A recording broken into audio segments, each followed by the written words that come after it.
Hello, everybody. My name is Marcus Husky, and this is my summary of the key concepts from both Storytelling with Data by Paul Smith and Data Visualization Storytelling by Bill Shander.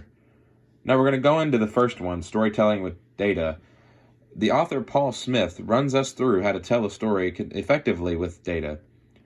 These are the same techniques we use to tell our stories with words, using structure, conflict, exposition, resolution, emotion, and surprise.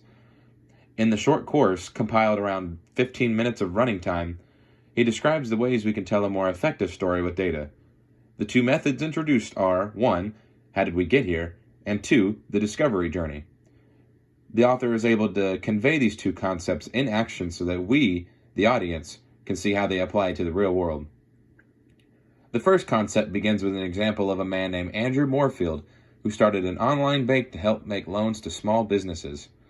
This example was really intriguing because it showcased a way the story was told, and the audience was given a proper reaction only by using numbers on a whiteboard. These techniques included were 1. Walking the audience through the numbers of the bank balance and expenses. 2. He implemented a dramatic pause to let the audience soak in their reactions. 3. He used the element of surprise to reveal the bigger number being payroll. And lastly, 4.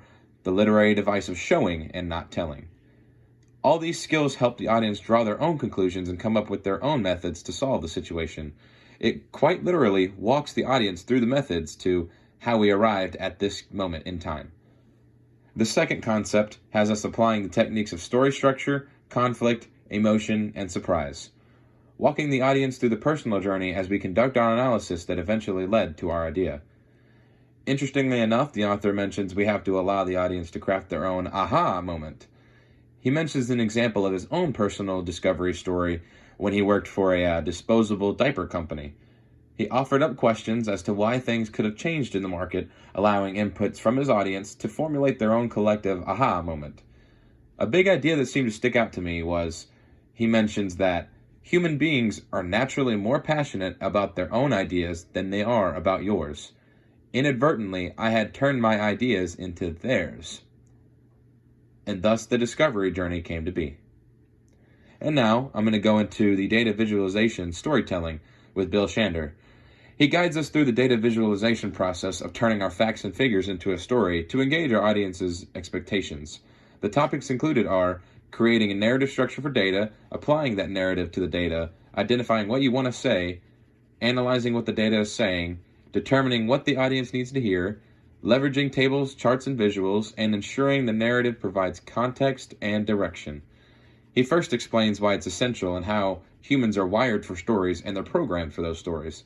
Then he breaks down the story structure with a simple acronym, KWYRWTS, or know what you really want to say. Basically, if you're trying to communicate something to someone, make sure you know what you're saying. In the story mechanisms panel, he discusses linear logic, which means your story should line up linearly and make sense in the process. Using a flow diagram proportionately, we can succeed in telling our data story.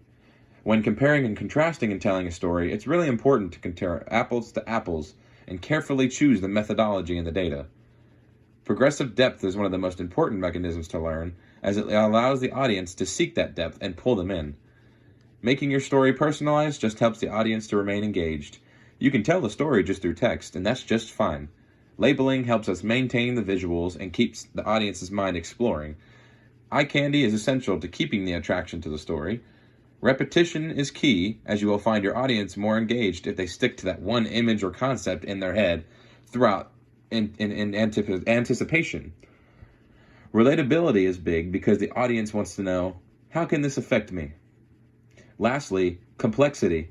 It's interesting, but it just helps to make the elements as simple as possible. These steps help us learn our story and maintain it so that our audience can fully follow us through. The end.